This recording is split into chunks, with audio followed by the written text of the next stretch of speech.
Time's up, the landlord sneered, waving the eviction papers as movers climbed the porch steps. Rain slicked the pavement.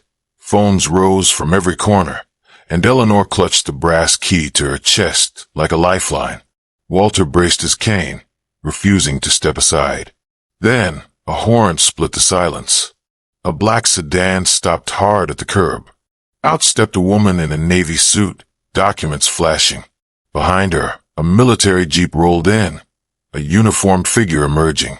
And then an SUV, cameras following.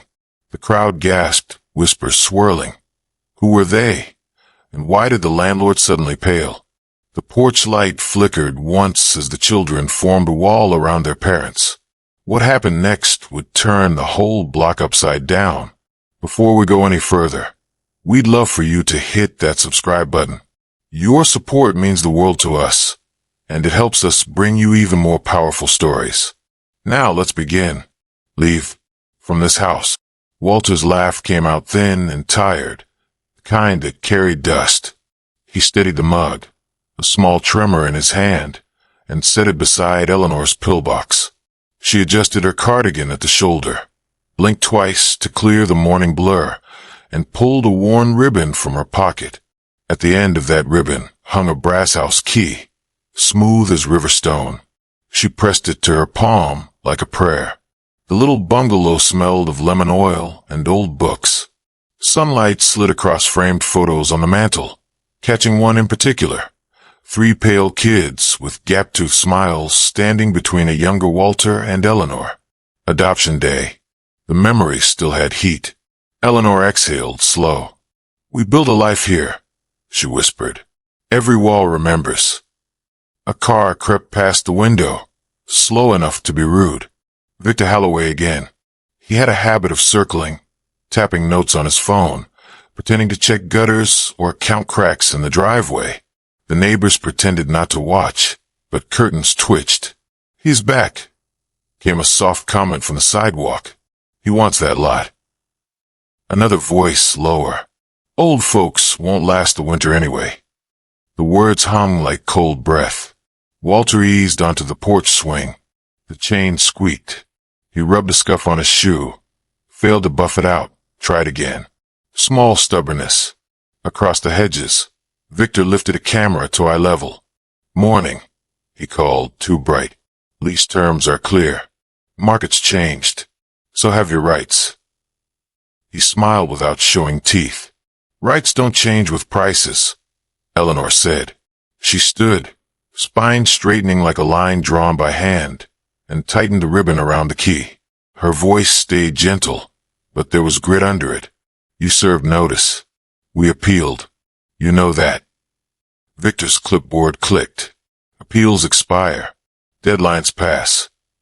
He stepped closer, polished shoes finding the one cracked tile on the step. He made a face, as if the house itself offended him. I'll be back with movers. Soon. Curiosity had a way of growing legs. By noon, the block had a hum. Someone filmed the peeling paint and called it an eyesore. Someone else mentioned a developer who loved corner lots. A teenager on a bike did a slow loop and muttered, "This gonna go viral if it gets ugly." Inside, Eleanor traced the photo's glass with a fingertip. She remembered the first night the kids slept here, how the house settled and sighed as if learning their names. Walter lowered himself to the floor to reach a fallen letter, winced, breathed through it. "We are not leaving," he said, voice low. "Not while I can stand." Eleanor nodded, eyes on the brass key. The porch light clicked on early, catching dust in the air like tiny galaxies. Outside, Victor typed, glanced up, and took one last picture. He walked away whistling a tune that did not fit the street. The house listened. The ribbon warmed in Eleanor's hand. And somewhere far from this quiet block, 3 phones buzzed in 3 busy lives that had once begun on this very porch. The first knock came in a drizzle that smelled like wet copper. Victor did not wait for an answer. He slid a thick envelope through the mail slot and snapped a photo of it on the rug. Eleanor bent to pick it up, paused to steady her breath, then eased the flap open with her nail. Words stacked like a threat. Final notice. 30 days.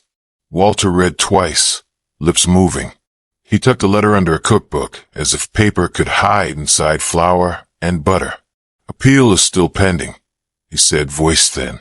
He reached for Eleanor's hand, rubbed the soft place between thumb and wrist, a habit learned during hospital nights. The block had ears. 30 days. Someone whispered by the hedge. He will flip the house by summer. Another voice, sharp with caffeine. City does not care. Watch. They tried small defenses. Walter tightened the porch rail. Eleanor labeled boxes that were not for packing, but for proof. Sunday school crafts. The adoption decree. A birthday card with 3 messy signatures, and a chocolate thumbprint. The brass key rested on her ribbon, warm from her palm. Every hour she checked it, like a pulse. Victor accelerated. Certified letters. A contractor measuring windows at noon. A notice stapled to the maple tree. Red stamp bleeding through in the rain. He loved the crowd. He waved to phones. Just following the law, he said loud enough for the sidewalk. They're months behind. Cameras panned to the ceiling, not the receipts in Walter's folder. A week later the sheriff's postcard arrived. Possession date set. Eleanor read it in the doorway. Her voice caught on the date, then steadied. We hold, she said. She smoothed her cardigan, blinked away grit, and set the card face down. Night dragged. Pipes clicked. A siren sighed 2 streets over. Walter lay awake listening to Eleanor breathe, counting the gap between each inhale and the next. He thought about the first crib he built in the living room, how the house seemed to lean closer to hear a newborn's sound. He mouthed their names into the dark, a quiet roll call. Morning gave no mercy. A moving truck prowled the corner like a shark. The driver idled, tapping the wheel. Neighbors collected in little clumps, arms folded, coffee cooling. You recording? Someone asked. Always, came the reply. A teen whispered, if they drag them out, tag me. Victor arrived with a folder and a smile that did not reach his eyes. The sheriff followed, hat low, expression blank. Eleanor stood on the porch with the brass key pressed flat against her lifeline. Walter adjusted his collar. Failed, tried again. Time, Victor said. He gestured to the steps. Cooperate in this day's civil. Walter planted his cane on the top stair. This home is paid on time. Your math is a trick. He lifted a paper. Receipts. He held them out. The sheriff glanced, blinked slow, looked away. Procedure was a tide. Victor motioned. 2 movers climbed the steps. Boots thudded. Cameras rose like a small forest. The air tasted like metal. Eleanor opened her palm. The key gleamed and then hid as her fingers closed. She took one breath, then another. We are not alone, she said quietly, not sure if she meant each other or something bigger. The movers reached the doorway.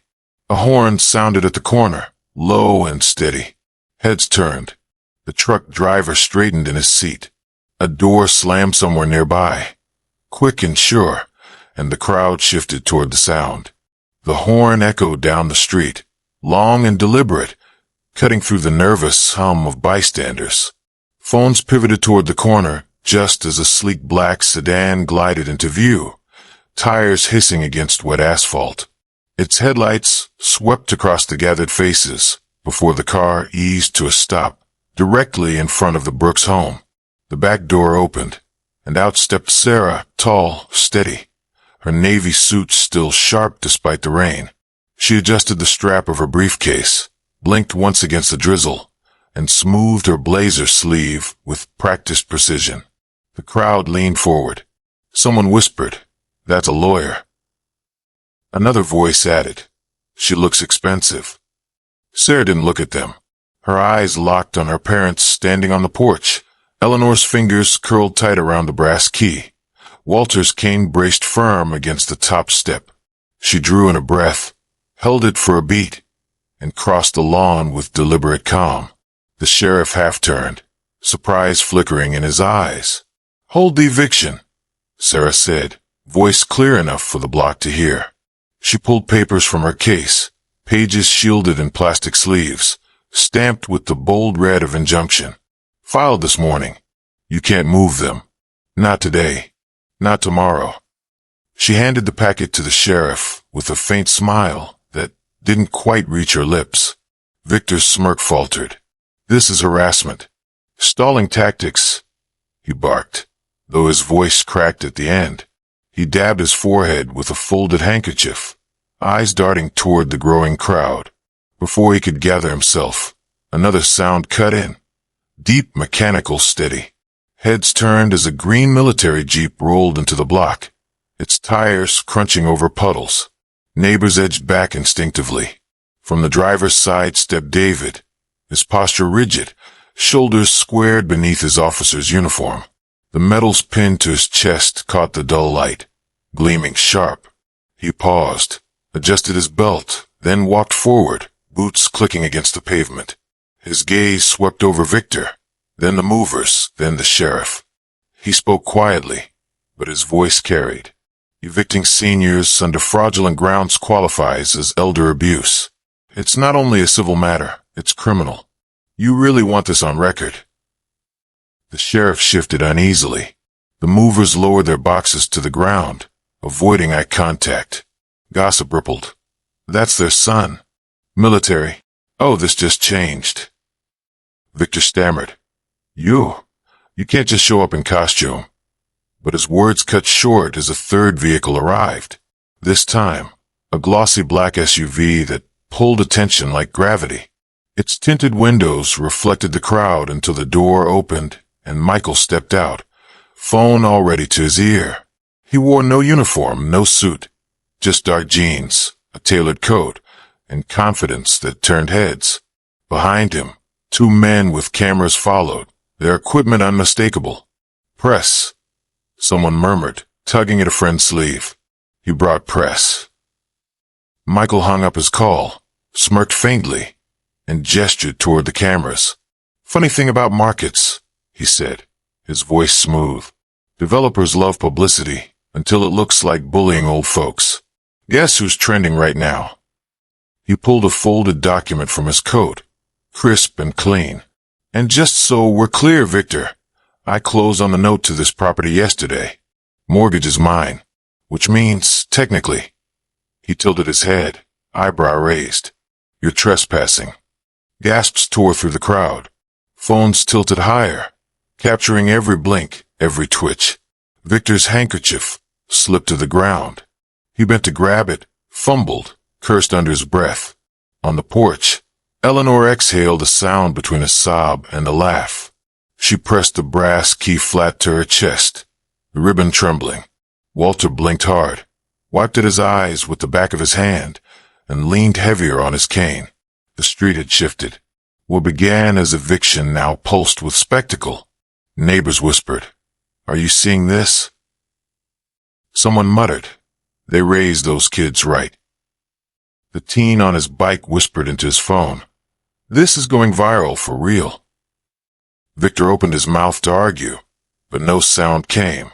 The children stood side by side now, lawyer, soldier, entrepreneur, forming a wall in front of their parents. Cameras zoomed. The brass key in Eleanor's hand gleamed like a signal. The storm had gathered, and Victor, for the first time, looked small against it. The street had gone quiet except for the hiss of drizzle against pavement. Every phone stayed lifted, every breath suspended, as Victor tried to recover his footing. He tugged at his collar, adjusted his tie, and forced a grin that trembled at the edges. You think a few theatrics changed the law? His voice strained, higher than usual. He slapped the eviction folder against his palm, the sound sharp and hollow. They're behind. They're squatters. This house is mine, and no parlor tricks will. Behind. Sarah's words cut through him like glass. She stepped forward, heels clicking against the wet wood of the porch. She opened a folder from her briefcase with steady fingers and pulled out a thick stack of receipts. Mortgage paid. Utilities cleared. Taxes filed. She handed the stack to the sheriff, her nails tapping once against the top page for emphasis. This isn't neglect, it's fraud. His fraud. The sheriff adjusted his hat, brows knitted. He scanned the documents, lips moving over figures, then glanced at Victor. His jaw tightened, but he said nothing. Victor's face flushed red. They're old. They won't fight. This is... Watch your tone. David's voice landed heavy, almost physical. He stepped forward, boots splashing through a shallow puddle. He adjusted his belt, hand brushing the insignia on his chest, and locked his stare on Victor. Elder intimidation is a chargeable offense. What you're doing isn't just eviction. It's criminal coercion. You can argue with them. He tilted his head toward his parents, then back. But you'll have to answer to me. A ripple ran through the crowd. Someone whispered, "That's military brass. Real deal."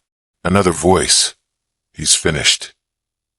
Victor opened his mouth again, but Michael was already stepping in, a faint smirk curling at the corner of his mouth. He held up a clean white envelope, edges sealed.